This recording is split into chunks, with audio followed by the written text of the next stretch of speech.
We were so blessed to work with a very talented production designer on this movie. Quentin met with Michael a couple times, and Michael was so excited. I mean, I kept getting emails from him being like, I would love to do this movie. He was so passionate about this film. He'd say, honey, this is going to be the best credit you've ever had on your resume. He said, this is going to be the greatest film we'll ever done. Well, when I first read the script, I loved it. I mean, I couldn't put it down. You in the saloon. We got 100 rifles aimed at every way out of that building. It was a combination of every spaghetti western that I've loved, I grew up with, plus a very serious subject about slavery, which is always tough to deal with and very taboo. But he handled it in his usual kind of serious light kind of fashion. That's really good. So I decided I got to do it. Michael really saw Django's journey, but more in a geographical way, and he was able to really visualize that. The important thing about this movie for me and what we first settled on in the very beginning was that authenticity is important, you know, respect of the period, but authenticity should never be something that stands in the way of a good storytelling. So the movie has a bit of a lyricism to it. There's a fine line between doing reality and riding on that edge of the spaghetti western. We took detail away. We didn't put as many outbuildings. We didn't put as many trees in. We didn't want to distract away from the performance. Michael, just a man so comfortable with such a huge task. Sit down, my boy. He transported us back all those years, and it looked exactly the way it needed to look. Everything down to detail was amazing. The first time I ever met that man was on Congo. A friend of mine said, come on, it's the easiest job we have. It's all Riva, it's all art direction. I said, okay. So I go over there and I see this man and he's planting these little plants in front of this like African hut. And I said, hi, I said, I'm supposed to help you. He says, okay, yeah, get on your hands and knees here, honey, and just start digging. Just start digging. We'll start putting holes and we'll just put these plants in here. I said, okay. So I get on my hands and knees and I start talking to him. I said, my name's Hope Parrish. What's your name? He goes, I'm Michael Riva. I said, oh my God, you're the production designer? Riva has done amazing work across so many categories. He's not just building sets, he's getting involved with props, he's personally finding the locations. He's just everywhere on the film. Going on location scouts with Michael is the best time of your life. I mean, we find incredible things, but it is one of the most rewarding and fun times. We would have 2 scout vans, and the boys would always be in one, and we were in another one, and they'd all just get out and laugh. And it was a real boys' club, but in a really great way. We found a great little town north of Los Angeles, and it was beautiful. We fixed it up, we added things, we added gallows, we redid the saloon inside. You fill it up with people and horses and carriages and mud in the streets, which Quentin and I both wanted lots of mud. Then Bob Richardson, I think, did a spectacular job of lighting it. It was all kind of very smoky and dark, and we had smoke all the time. And the smoke just hung there in the street, so it was perfect. It was ideal. At one point in the film, we were going to build Greenville at Melody Ranch and give the entire place a facelift. Then as Quentin really developed what Greenville was, we started looking at open lots around New Orleans, you know, the industrial areas and so forth, to build, you know, the slave auction and the streets. And by the time it got that Quentin had gotten what he really wanted for the film, we realized, Michael and I went out on the side of the studio and went, we can build it here. With all the slaves going through there and walking in the mud, and we had the snow candle ash coming down. And it was beautiful. I'm Dr. King Schultz. This is my horse, Fritz. What kind of doctor? Dentist? Quentin decided that he wanted to have one. So a dentist, a dental wagon. And so I showed him some pictures of, you know, wagons of the time, boxes basically with wheels. And we picked one that we really liked, a real kind of wood slatty, very run down. It's not a very professional looking thing. It's not all black and slick. It's kind of thrown together. And then Quentin had this idea. He says, you know, I want a tooth sitting on the top, and I want it to kind of wobble like a bobblehead. I said, okay. What's everybody staring at? And then Quentin asked me, he said, I want you to take the tooth, and he's got to put a place to put his money. So he said, what do you think if we put it in the tooth somewhere? I said, well, let's just cut a little hole like a wall safe. He said, yeah, let's do that. Of course, the tooth got damaged all the time because it wobbled about like this, and it hit trees. So we've made maybe 20 of those teeth and had to repair them. But And then I put a filling on the top, a gold filling on the top. So it became a very hilarious little bit. Every time you look at it, you laugh. Dr. Schultz, good to see you again. Colors are important to me. They're mood establishers. And I really clearly saw Leo's character as the devil. So I wanted to surround him with as much red as possible. White cake. I don't go in for sweets, thank you. I loved the color that Michael Riva painted, the study, that deep, deep burgundy red. In Quentin's mind, he saw two big red leather Chesterfield wing chairs. And I thought it was quite beautiful when it was done. Prost. For Django and Schultz, it seemed to me that they were Western heroes.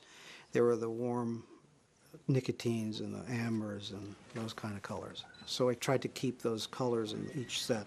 And as the movie went along, I tried to bang into those colors a couple of times, contrast and stuff. And at the end of the movie, things get darker, things get redder, things get more serious. Blood is red. So for me, it helped to separate the two worlds that come clashing together. I love the contrast. Here's this pristine, gorgeous, monumental piece of architecture.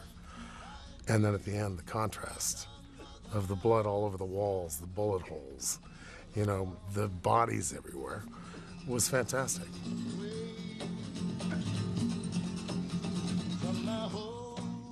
It is an absurd period. He gets it. He gets the decadence and how perverted this world really is. Well, I part company from many of my phrenologist colleagues, is I believe there is a level above grind. At the party, Calvin Candy's talking about the supremacy of white men over black men, and you get this really eerie, horrible feeling. So Quentin and I kind of talked about, and we were right on the same track about this, about now you're getting in a carriage and you're going to this guy's house.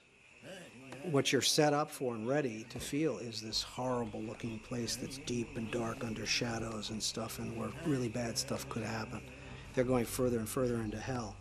And rather than that, we decided to go the other way, which was to, what a surprise. It's like Disneyland. It's very, very pretty, you know, it's inviting and very welcoming. You know, big flat area, a little bit Wyeth-y, you know, like Days of Heaven, you know, very simple, clean, not foreboding at all. And I think we achieved that by just having it centered in the middle there. And we let the bad stuff happen inside. You stay right here. The interior flowed straight out of Michael's head and Quentin's. For instance, in his initial writing, Quentin saw the dining room as being upstairs because he wanted a particular shot up and down the stairs. So unlike most reality, we put the dining room upstairs. So sometimes you had to sort of tweak reality. A plantation in Mississippi at that time would not have had gas lighting. There was no municipal gas lines to something like that. You could have had what were called oil burning lights or candles, and we had to figure out how to get that across. You want to do things for real. You don't want to burn the set down. Hey, little troublemaker. You want to see the flicker and put it where it will be seen. And we had to figure out what was where and how we were going to use it. Evergreen was just beautiful. It set back from the street. It had these two spectacular stairwells coming down that were fantastic, and I liked that. I thought they were great. We actually went into the field across and went up on the jetty and said this is the perfect long entryway. It gives the DP, Bob Richardson, a lot of different variables and different angles that he can shoot it. That whole entire area since the 1700s was sugarcane, not cotton. We got together with different greensmen and said, what can we grow in a specific amount of time that will resemble cotton? And it came up with several different types of plant, but it was fava beans. And that kind of worked. It's a very good facsimile for cotton with the cotton balls on top, which we did put in. And there were about 395,000 of them that we made and put on the plants. And then they had this big piece of property in the back that we took over and bulldozed and created 2 acres of grass and built our other mansion, which is a little different. And it had this road that goes for almost 4 miles. It's just a straight road right to the front door. And I thought that was very effective and dramatic. It was perfect. It was like our own back lot. Rodney, Chicken Charlie, y'all get your ass over by that pen. Come on, Charlie, come on now. Life around that plantation, it was a horror, but the irony is you're surrounded by beauty. You're surrounded by, you know, sunsets, sunrises. It was spectacular, beautiful. I remember the day when Michael passed away and everybody was on the set. You know, it became different. It became, you know, let's back up a little bit and just really realize how blessed and charmed we are. He was so passionate about this film. He loved everything about this film. He just kept seeing more and more and more. And that was what was the beauty about him. He loved his crew, he loved his family, he loved his work, and his work on the film is staggering. He finished designing every frame of the film before he passed away. Those sets in Candyland and Bennett Manor and all those places and how it looks great, he did his job. Michael was fantastic.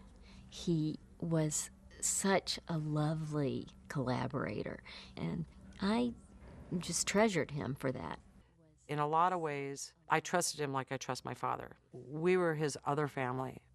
When he did pass, it was like, oh my God, how do we go on? How do we do?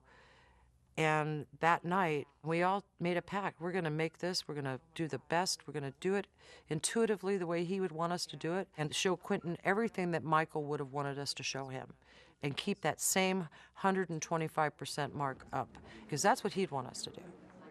The day after he passed away, everybody was in the office, and they said, what would Michael want? Would he want to have a day of, you know, mourning for him? Shut down the crew? And I kind of smiled at that, kind of bittersweet. And I said, if it was me that went, he knows how I would feel, and I know he shares the same thing. And I said, damn the torpedoes, full speed ahead. And that's what we did. The last time I saw him, he was setting up for Greenville, which had come and gone, and we're shooting it and we're not shooting it, and he was really great at rolling with the punches. He put his arm around me and he's like, now look at this, and he just showed me all of Greenville. And he goes, and I'm gonna put a shack over there, and he was just like a kid in a candy store, a man in his garden.